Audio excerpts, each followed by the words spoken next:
Hey folks, Toby here, and this is going to be another video in the series how to Jebus Outcast, how to play in one hero template in Heroes Free.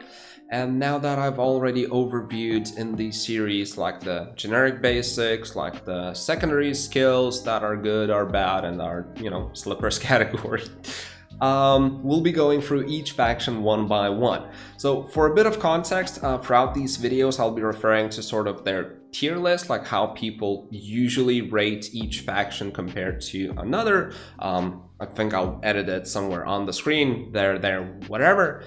So yeah, that's just a bit of context. And in these following videos about each faction I'll be explaining why they are rated as such, what's so good about them, what's so bad about them, and how you usually end up playing those, I suppose. So yeah, in this video we'll be talking about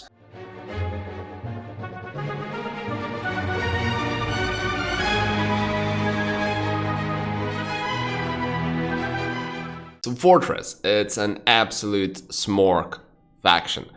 Absolute blast to play with them every single game. It's a lot of fun, and they're ranked usually as second best town available. Now, as far as heroes go, in general, caster heroes are already inferior to might heroes in Jebus Outcast, but for Fortress, it's kind of especially true. All of their casters just straight up suck. There's absolutely nothing good whatsoever about them. So just forget about the casters, it's all about the might heroes. And I have in total of 5 might heroes, and here's the thing, like specific to Fortress. Honestly, like 4 out of 5 might heroes are like good enough to compete with other heroes available in Jebus Outcast for other factions. So you have Braun, you have Alkin, you have Korvac, and you have Brohild. In general, Beastmasters are just, super fucking strong, and they all start with armor, which is amazing. Your creatures don't die. You can take a lot of tough fights early on. But with all that said, 2 out of those 4 heroes are so much better than the other 2 that realistically there's only 2 playable heroes that you will encounter in Jebus Outcast. So one is Alkin. Absolute smork, starts with the 2 best might secondary skills, armor and offense, has the specialty of Gorgons, which is amazing, moo stack. You just moo your way through, utopias and everything. It's just amazing. Brohild is also the preferred choice for some people. I think fewer people play Brohild compared to Alkin, but fuck knows, it's also pretty good. Scouting is just amazing throughout the entire game. Specialty Wyverns, I can see going for this when you're like super rich on gold maybe, and you just want to go for some dwellings to have a more consistent game, and like in general going for Wyverns will be a bit more consistent gameplay. So Brohild specialty is pretty good, and like it is being played. So with that out of the way, let's get into the actual gameplay. So what makes Fortress this good in Jebus Outcast to be ranked as second best? And probably the answer is that like everything about them is really solid. Their creatures probably being the main factor because they're just so, oh my god, tanky. Every single one of them. They have a lot of HP, they have a lot of defense, and they don't really die. So you're able to take a lot of fights with them early on, and you'll just come out on top. So when you're able to take tougher fights, you get to pick more and better boxes, and that way you can actually snowball quite a bit. Now with that said, just like any other faction, Fortress has a few options of what kind of source of army to go for. So you have, box source of army, or you can go for dwellings. Now dwellings are a bit tricky. First of all, tier 7 units are completely out of the picture. Hydras just suck. So if you see, Hydra's dwellings, honestly, I don't even remember how they look like. You just never go for them. I think this is a Hydra. Yeah, Hydra Pond, there we go. So you never go for that. They're super slow. They don't hit that hard. They're not even that tanky, I suppose. So yeah, it's just all around a really shitty unit. Now, for other dwellings, you have Wyverns, of course, and you have Gorgons.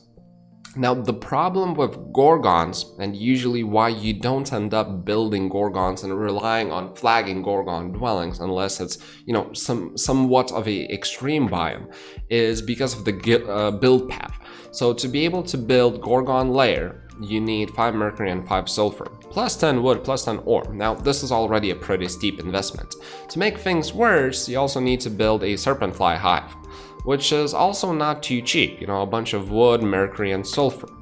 Now, on top of all of that, to be able to upgrade Gorgons, you need a marketplace, a resource silo, which is, 5k gold, and only then you are able to upgrade your Gorgons.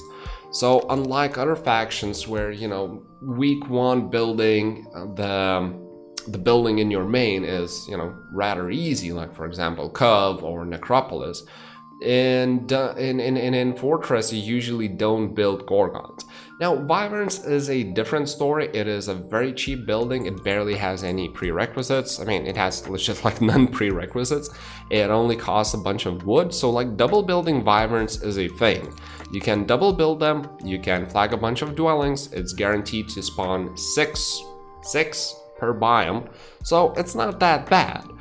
But with all that said, the preferred play and what you usually want to end up with is actually snowballing out of boxes. The Wyverns are just far inferior as a unit compared to something like Gorgons. You get like 20 Mighty Moos, upgraded Gorgons, and pretty much can do a tier 3 Utopia. Like, yeah, you need some support, you need some meat, you need some stats, but the benchmark of how big of a power stack you need to be able to do Utopia is really, really low. Now, with 20 Wyverns, even if upgraded ones, in Utopia, it's kind of a bit iffy. They don't deal as much damage, they're not as tanky as most other tier 6 units. I mean, they're one of the weakest, health-wise at least, tier 6 units. So usually you prefer to go for boxes, grab some, big fat boxes, get some Gorgon stack going, and that's how you snowball as Fortress. Now, as far as like specific things to Fortress, there are a few, but they're not as, I suppose, emphasized, as hard, hard-coded, if that's even a phrase. For castle, like for example, 1-2-1, you always must be in your main to stable up. The build path in your main is always the same. It's like rushing stables. For tower, it's always rushing lookout tower. It's like always there's like something static about it. For Fortress, like this is the most improvising smork faction there is. Like, you just go with it. You just want to leave your base and like just take every single fucking fight that you can find. Like that's the best kind of Fortress gameplay there is. Don't forget the fact that, again, it is a second best town. So usually you will end up paying quite a bit of gold for it, so your resources will be quite limited, and therefore, it further makes the snowbally box based kind of game far better than going off of dwellings. So there's a lot of improvisation. Now, the other sort of specific thing about Fortress is that while all of their units are pretty solid and you can build a power stack out of any of those units, you usually want to go for either the small boxes or the biggest boxes. The gnolls and lizards, they're probably like one of the very few tier 1 and tier 2, especially ranged creatures that if you build a power stack out of them early game, they are so tanky and you get so many of them that they will actually survive all the way into the late game. There's very few other tier 1, tier 2 creatures that would survive this far. Like usually, you get something like pixies, sprites, the first time you do your break, bunker, or into the desert, all of them just gone. Like, poof, and gone. Gnolls, they don't give a shit. You're fighting angels, they're just gonna bonk them to death.